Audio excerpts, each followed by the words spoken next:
किया है। ठीक है, इसको मैं डाउनलोड कर लेता हूँ। डाउनलोड करने के बाद मैं ऑनलाइन मोड में जाता हूँ। ठीक है, ऑनलाइन में आ गए हैं। अब मैं पीएलसी को रन मोड में लेके आता हूँ।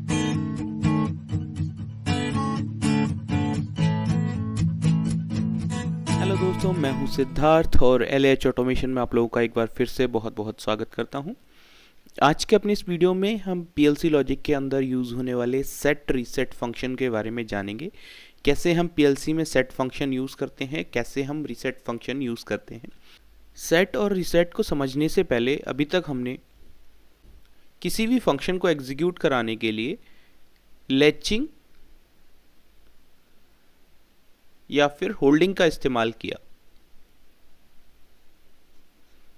अब हम विदाउट लैचिंग और होल्डिंग सेम फंक्शन एग्जीक्यूट करेंगे सेट और रीसेट फंक्शंस को यूज करके। सेट फंक्शन और रीसेट फंक्शन यूज करके। सेट रीसेट से रिलेटेड एक प्रॉब्लम यहाँ पर मैंने आपके लिए दे रखी है, उसी को हम सॉल्व करेंगे और उसी से हम समझेंगे कि कैसे सेट और रीसेट फंक्शन का यूज़ करते हैं।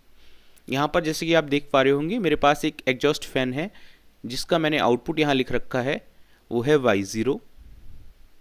ठीक है, मेरे पास एक सेट का बटन है, वो है x0 और मेरे पास रीसेट का एक बटन है, वो है x1। ठीक है, ये मेरा एनो टाइप का पुश बटन है और ये भी एनो टाइप का पुश बटन है। तो यहाँ पर मेरा ये पुश बटन है, इसका मतलब आपका इनपुट तब तक आएगा जब तक आप इसको प्रेस करके रखेंगे। सेम इसके साथ है, जब तक आप इसको प्रेस करके रखेंगे तब तक इनपुट आपको मिलेगा, उसके बाद आपका इनपुट चला जाएगा। तो अब मुझे इस इनपुट और आउटपुट का यूज़ करके क्या प्रोग्राम लिखना है वो हम समझने की कोशिश करते हैं। मेरी पहली कंडीशन होगी जब मैं सेट बटन प्रेस करता हूँ, जब x0 हाई है उस कंडीशन में मेरा y0 हाई होना चाहिए।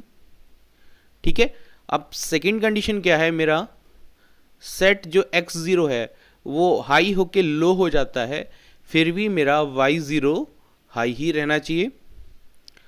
ठीक है, ये मेरी सेट की कंडीशन हो गई। अब मैं बात करता हूँ रीसेट की कंडीशन। अब मैं ये ऑलरेडी मेरा y0 अगर हाई है और मैं x1 हाई करके लो कर देता हूँ तो मेरा y0 लो हो जाना चाहिए। सेम अगर मेरा y0 लो है उस कंडीशन में मैं x1 को प्रेस करूं, लो करूं, हाई करूं, y0 पे कोई इफेक्ट नहीं पड़ना चाहिए।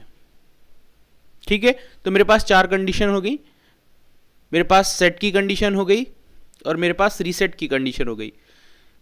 यही हम अभी तक के वीडियोस में क्या कोशिश कर रहे थे, स्टार्ट और स्टॉप का बटन यूज कर रहे थे, जिसमें मेरा ये एनओ का इनपुट हुआ करता था और ये मेरा एनसी हुआ करता था और यहाँ हम होल्डिंग यूज करते थे।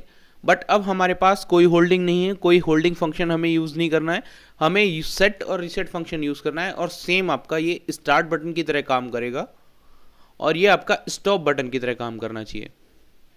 ठीक है, प्रॉब्लम आप सबको समझ में आ गई। चलिए सोल्यूशन निकालते हैं।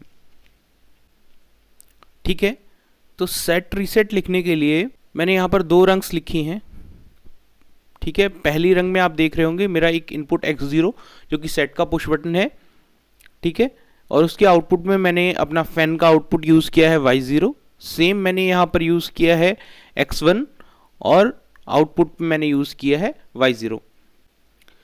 तो यहाँ पे मैंने सेट पुश बटन के साथ जो आउटपुट है उस सेट टाइप का यूज़ किया है। यहाँ पे आप इसकी कंडीशंस को भी चेंज कर सकते हैं। नॉर्मल आप आउटपुट ले सकते हैं, सेट आउटपुट ले सकते हैं या फिर रीसेट का आउटपुट ले सकते हैं। मैंने नॉर्मल यहाँ पर सेट का आउटपुट लिया है।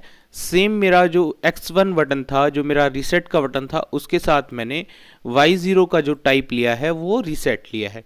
ठीक है, इसको मैं डाउनलोड कर लेता हूँ। डाउनलोड करने के बाद मैं ऑनलाइन मोड में जाता हूँ। ठीक है, ऑनलाइन में आ गए हैं। अब मैं पीएलसी को रन मोड में लेके आता हूँ। पीएलसी आपकी रन मोड में आ गई है। अब मैं जैसे ही x0 को हाई करके वापस लो करता हूँ, मेरा y0 जो है वो कंटिन्यूअस हाई हो जाता है और फैन रन करता है।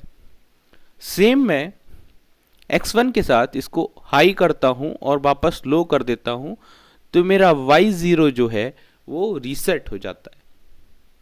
ठीक है, यहाँ पर आप देख रहे होंगे मैंने कोई भी पैरेलल ब्रांच यूज़ करके आउटपुट को यूज़ नहीं किया है, सेट रीसेट फंक्शन का यूज़ किया है। तो एक सिंपल पल्स इनपुट से भी आप इसको सेट करा सकते हैं। अगर आपको एक पल्स भी मिलती है, एक स्कैन साइकिल के लिए एक सिंगल पल्स भी मिलती है, वो भी आपके आउटपुट को सेट करा सकती है और सेम एक पल्स से आप उसको रीसेट भी करा सकते हैं। तो ये तो था सेट रीसेट फंक्शन। बने रहिए हमारे साथ इसी तरह के वीडियो के लिए। Thank you so much.